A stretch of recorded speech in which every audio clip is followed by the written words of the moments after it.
the fraud has to be allowed to sort of be catapulted into the consciousness of the medical community, right? So, and as you mentioned, nobody's being arrested. Nobody is going to jail over this. Now think about this, John. If you or I went out and sold a product to the government for millions or billions of dollars, and we bribed doctors and we defrauded the government and we lied and we contrived the study results and we did all that, you think they wouldn't arrest us? Of course they would. We'd be in prison like that. But these drug companies get away with felony crimes, and nobody's held accountable for it. Nobody. Exactly. I have a statement here from Dr. Marcia Angel, who was the editor for 20 years of the New England Journal of Medicine, which is the most prestigious journal in the world. And when she left, she eventually wrote an article for the New York Review of Books that said, "It is simply no longer possible to believe much of the clinical research that is published, or to rely on the judgment of trusted physicians or authorities." I mean, this is one of the premier people in the world of medical journals, and she's basically saying the system has collapsed. It's broken. The whole thing's a fraud. If you're taking prescription drugs, if you're taking vaccines, you've been exploited. You've been fooled. All right, we're gonna go to break, John, but we'll come back with a lot more on this, including statements from GlaxoSmithKline about how they're now going to be monitored by the government to be more compliant. Yeah, right. Stay with us on the Alex Jones Show. We'll be right back with more. We are exposing Big Pharma's criminality right here on the Alex Jones Show with Jon Rappoport, our guest, and my name's Mike Adams, the fill-in host today for Alex. And John, I got to relate a story to you about how this goes on. Now, I'm looking at a BBC article, and it talks about GlaxoSmithKline has been found guilty of paying kickbacks to doctors, and the quote from U.S. Attorney Carmen Ortiz says, "The sales force of Glaxo bribed physicians to prescribe Glaxo products," those are their drugs, "using every imaginable form of high-price entertainment, from Hawaii vacations and paying doctors millions of dollars to go on speaking tours to tickets to Madonna concerts." Now, the last time I took a vacation to Hawaii, which must have been 8 years ago, I don't think I've even been on vacation in years, but the last time I was in Hawaii, I was staying at a hotel where there happened to be a continuing medical education course. They're called CMEs. You know about these, John. Many of our listeners may. But every doctor is required to have a certain number of hours of CME, continuing medical education, to keep their state medical license. So the CMEs are sponsored by drug companies. And in this case, I don't remember the drug company name, but the drug company would pay to fly the doctor and their entire family out to a luxury resort in Hawaii. I wasn't even staying at this resort. It was that high end. I was just walking through there and using their pool, actually.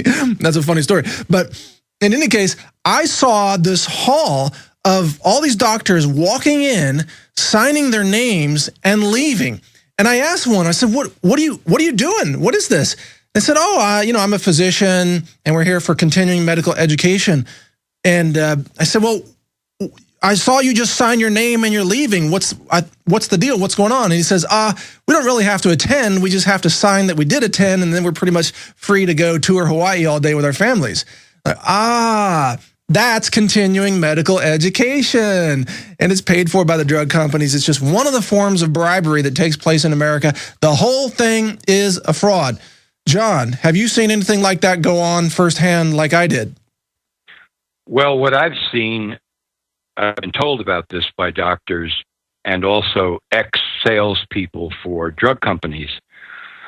They're called detail men or detail people, and they go into doctors' offices. I'm from such and such drug company, and here's a bunch of free samples of our drugs, and I want to talk to the doctor, and they set up an appointment, and now the drug rep sits down with the doctor and says, look, here's this new drug that we've got, X3. Now, we know that the FDA has only approved it for use in adults. It's not approved for use in children, but of course, you as a doctor legally can prescribe this drug for anybody you want to. And I just want to tell you, off the record, Doc, that this drug has been having amazing results with children. So you should feel free to be able to, prescribe this for children. And by the way, and now, the inducements, here's a few tickets to a concert. We're having a conference in the Bahamas next year, and I'm sure that we could do something for you, either as an attendee or maybe even a speaker. And this goes on every day in doctors' offices. Oh, yeah. So it isn't just the payoffs, but what the payoffs are for. Oh, yeah. To endanger the lives of children by conning doctors who were supposed to be resistant and intelligent and took the Hippocratic Oath. It's all about getting doctors to prescribe more of the drugs, obviously, and the drug companies actually buy the data of how many of this prescription that doctor prescribed. They have all the spreadsheet, and they know which money to pay out to which doctor.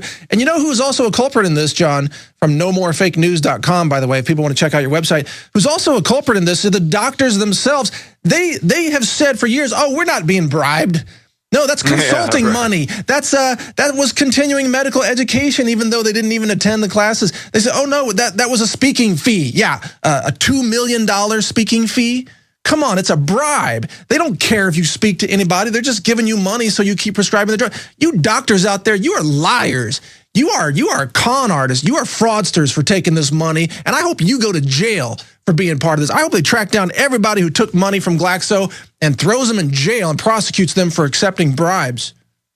Well, that's exactly it, because that is another crime, accepting a bribe. So these guys should go to jail. They should. And this tells you something about their medical training. We're led to believe that this is the most pristine form possible education in the world.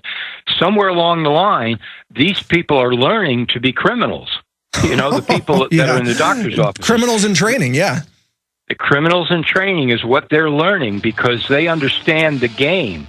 You've got to be prescribing the drugs. You've got to be playing the system, within the system. Otherwise, you're out. And, of course, Mike, on the other side of this, look at all what we've exposed here in just the last, half hour or so with these three giant drug companies. Oh, there's more coming up. We're going to break here, John. Sorry to interrupt you. There's more coming up on Merck and what the whistleblowers say was falsified vaccine data coming right up. We're on the march. The empire. Well, Alex is off today. This is Mike Adams, the Health Ranger, filling in for Alex, and I'm joined now, continuing with Jon Rappoport from nomorefakenews.com. We are discussing the amazing revelations of total runaway criminality in the pharmaceutical industry, with GlaxoSmithKline now pleading guilty to $3 billion. Pleading guilty to felony crimes resulting in $3 billion worth of fines. And now we're going to talk about Merck. But first, I got to say, I love the sense of humor here at InfoWars. There's a sign in the studio. I just got to share with you a sign that says, at least twice weekly, we must do whistleblower interviews for 1 hour. Not complying will result in tasing. Does that apply to me too, guys? Just a technical question. All right, the taser will be brought out later, apparently. Okay, continuing on. If anybody should be tased right now, it's the drug reps and it's the doctors who took bribes from GlaxoSmithKline. How come these people aren't being arrested? Why are they allowed to break the law, to accept bribes, to put our children on drugs, to falsify data, to lie to the FDA? And the government says, we don't even care. We want you to just keep doing it. Why is this allowed to go on? Why the runaway total pharmaceutical corporate fascist government criminality in America today, John? What is happening? How do we stop this? Well, certainly we stop it by exposing it, because we still have the freedom to not take these drugs. Yeah, until Obamacare is mandated on everyone, by the way. Well, that's another question we can get into. Because these companies are going to do quite well under Obamacare. But, as long as we fight for the freedom to either take a drug or not take a drug, that's the bottom line. And the drug companies understand this, believe me. That's why they're going after the natural health industry so heavily. Can you imagine what would happen if, the government has found a company called Ubla D that is selling vitamin C to the public, but it's actually vitamin E. wow, and it's contaminated, and they're lying about it to health food stores, saying this, that, and the other thing, and blah, blah, blah, blah, blah. Oh, yeah, they would have everybody in that nutritional company in jail for 20 years. Absolutely. But when Glaxo does it, well, you pay a $3 billion fine from your war chest of $27 billion, and just go along with business as usual. No, it's even worse than that, John. When the FTC goes after natural supplement companies, they conduct the raids, they haul the people into court, and they confiscate the customer list, they confiscate the computers, they confiscate the inventory, but they make these companies refund everyone who ever bought that nutritional product in the history of the company. So why doesn't the Department of Justice go to GlaxoSmithKline and say, oh, you got to refund everybody who ever bought your drugs that you deceived us on? Why don't they do that? Yeah, why don't they?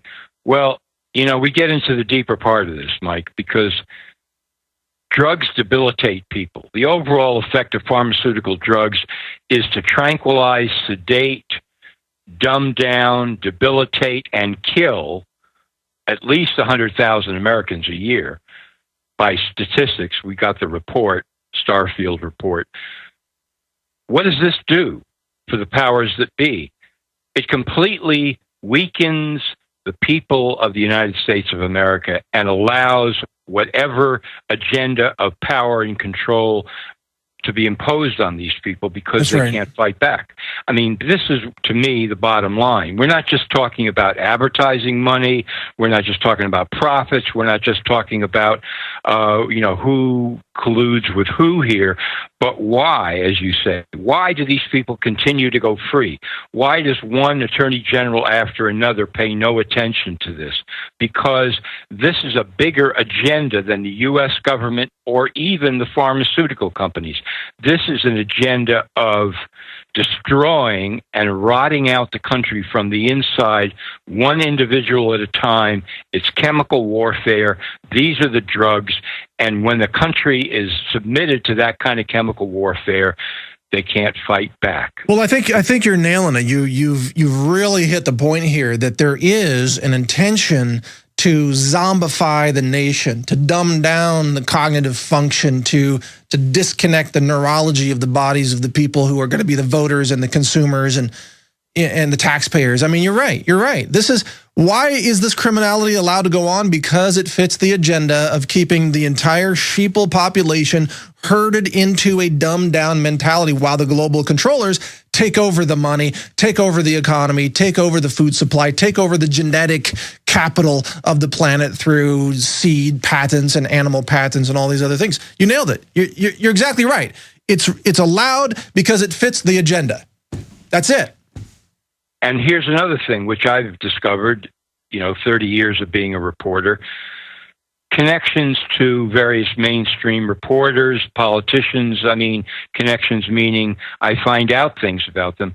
So many of these people are on these drugs themselves, right? Yeah. They're on the tranquilizers. They're on the antidepressants. They're on all of these things. So now for them to turn around and even begin to question what the agenda really is that we're discussing here is impossible, because these people are brainwashed into believing that they can't even function without the drugs in their system. Oh, no, they're slaves. They're captives to Big Pharma themselves. No, if we lived in a rational society, we should say that no one can be elected to a position of Congress or even the executive branch. They cannot serve in the public interest if they're on psychiatric drugs, for one thing, because those things mess with your head. They are, by definition, mind-altering drugs, psychotropics, antidepressants, everything prescribed by psychiatry. And yet, how many members of Congress are probably on those drugs and statin drugs that sap your energy and that cause